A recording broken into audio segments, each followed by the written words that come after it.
Assalamualaikum warahmatullahi wabarakatuh. Halo teman-teman, perkenalkan kami dari kelompok 1 mata kuliah Pendidikan Kewarganegaraan.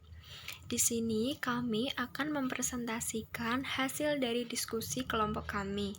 Sebelumnya, saya akan memperkenalkan diri. Saya di sini sebagai moderator. Nama saya Cipa Berta Ardiani Putri dan 3 rekan saya yaitu Maratus Solehah, Isna Amalia, dan Windy Afriliani. Nah, di sini kita akan mempresentasikan tentang hakikat Pancasila sebagai ideologi bangsa dan dasar negara Indonesia. Yang pertama, ada pengertian ideologi. Ideologi berasal dari bahasa Yunani, yaitu eideas, yang berarti gagasan, konsep, pengertian dasar, serta cita-cita, dan logos yang berarti ilmu. Jadi, dapat disimpulkan bahwa ideologi adalah sebuah cara pandang yang membentuk kerangka berpikir kita dalam mewujudkan suatu cita-cita. Nah, apa sih pengertian Pancasila sebagai ideologi itu? Pancasila sebagai ideologi negara artinya seluruh warga negara Indonesia menjadikan Pancasila sebagai dasar sistem kenegaraan. Selain itu, Pancasila sebagai ideologi negara bermakna menjadikan Pancasila sebagai cita-cita atau visi. Hal ini tentunya berlaku untuk pemerintah dan seluruh warga negara Indonesia. Nah, ada juga pandangan para ahli mengenai makna dari Pancasila sebagai ideologi. Beberapa negarawan mengungkapkan makna Pancasila sebagai ideologi bangsa. Menurut pandangan mereka ada 3 tokoh. Yang pertama yaitu Insinyur Soekarno. Beliau mengatakan bahwa Pancasila adalah asas pertama yang mampu membuat semua kelompok masyarakat di Indonesia bersatu dan menerima asas tersebut. Yang kedua ada Adnan Buyung Nasution. Beliau menuturkan telah terjadi perubahan fungsi asli Pancasila walaupun mendapat julukan filsafat. Pancasila sebenarnya dimaksudkan sebagai sarana demokrasi bagi seluruh warga negara Indonesia. Dan tokoh terakhir ada negarawan Notonegoro. Beliau menuturkan bahwa Pancasila sebagai filsafat. Pancasila adalah ideologi yang komprehensif, mencakup segala aspek.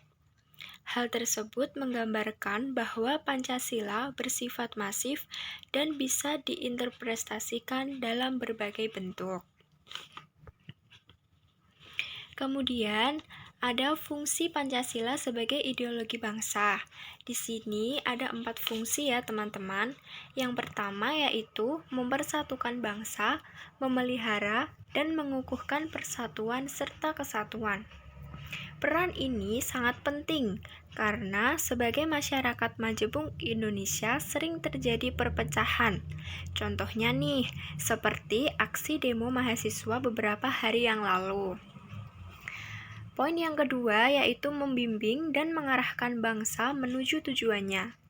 Pancasila memberikan gambaran atau cita-cita bangsa sekaligus menjadi sumber motivasi menggerakkan bangsa dalam melaksanakan pembangunan nasional sebagai pengalaman Pancasila.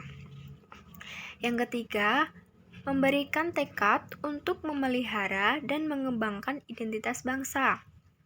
Pancasila sendiri memberikan gambaran identitas bangsa sekaligus memberikan dorongan untuk nation and character building berdasarkan Pancasila. Nah, poin terakhir nih, menyoroti keadaan yang ada dan kritis terhadap upaya perwujudan cita-cita yang terkandung di dalam Pancasila. Selanjutnya ada Pancasila sebagai dasar negara Indonesia. Poin pertama, arti penting Pancasila sebagai dasar negara adalah Pancasila menjadi pedoman bagi masyarakat Indonesia. Nilai-nilai yang terkandung dalam Pancasila adalah nilai yang mendasar untuk dijadikan pedoman peraturan dan dasar dari norma-norma hukum yang berlaku di negara Indonesia. Poin yang kedua, sebagai dasar negara Indonesia, Pancasila memiliki kekuatan untuk mengatur penyelenggaraan aparatur negara yang sesuai dengan pembukaan Undang-Undang Dasar tahun 1945 dan juga berfungsi sebagai ideologi yang memiliki nilai-nilai penting di dalamnya.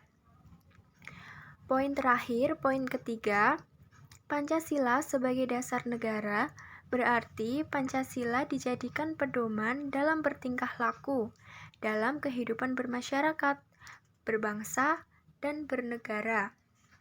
Seperti pembukaan Undang-Undang Dasar 1945 alinea keempat yang memuat tujuan negara Indonesia yang memiliki dasar dan pedoman dalam berbangsa dan bernegara, yaitu Pancasila, serta menjadi cita-cita hukum yang dituangkan dalam peraturan perundang-undangan di negara Indonesia. Nah, apa saja sih penerapan Pancasila dalam kehidupan sehari-hari? Yang pertama, contoh sikap yang sesuai dengan sila pertama, yakni berbunyi ketuhanan yang Maha Esa. Sila ini berhubungan dengan perilaku kita sebagai umat beragama kepada Tuhannya. Apa aja sih contoh sikapnya?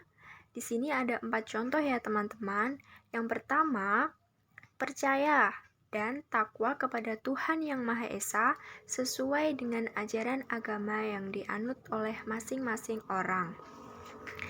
Yang kedua, menjalankan perintah agama sesuai dengan ajaran yang dianut. Yang ketiga, saling menghormati antar umat beragama, atau juga kita bisa saling bertoleransi. Yang keempat, tidak memaksakan suatu agama kepada orang lain. Nah, contoh sikap yang kedua yaitu sesuai dengan sila kedua, berbunyi kemanusiaan yang adil dan beradab. Sila ini berhubungan dengan perilaku kita sebagai manusia yang pada hakikatnya semuanya sama di dunia ini. Contoh sikapnya apa aja nih? Yang pertama, tidak membeda-bedakan manusia berdasarkan suku, agama, warna kulit, tingkat ekonomi, maupun tingkat pendidikan.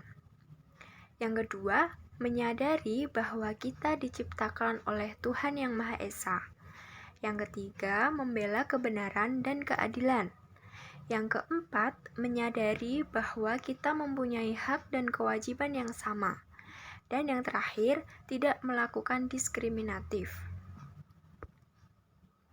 Contoh sikap yang ketiga yaitu sila ketiga, yang berbunyi Persatuan Indonesia.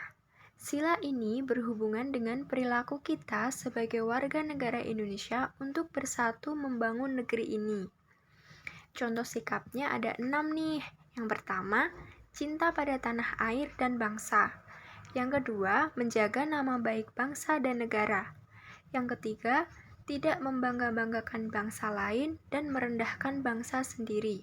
Jadi tetap bangga ya dengan bangsa Indonesia ini. Yang keempat, ikut serta dalam ketertiban dunia. Yang kelima, menjunjung tinggi persatuan dan kesatuan bangsa. Yang keenam, mengutamakan kepentingan bangsa dan negara di atas kepentingan pribadi dan golongan. Contoh sikap yang keempat yakni sesuai dengan sila keempat yang bunyinya kerakyatan yang dipimpin oleh hikmah kebijaksanaan dalam permusyawaratan perwakilan. Sila ini berhubungan dengan perilaku kita untuk selalu bermusyawarah dalam menyelesaikan suatu masalah. Contoh sikap yang mencerminkan yakni yang pertama, selalu mengedepankan musyawarah mufakat untuk mencapai mufakat dalam menyelesaikan masalah. Yang kedua, tidak memaksakan kehendak kepada orang lain.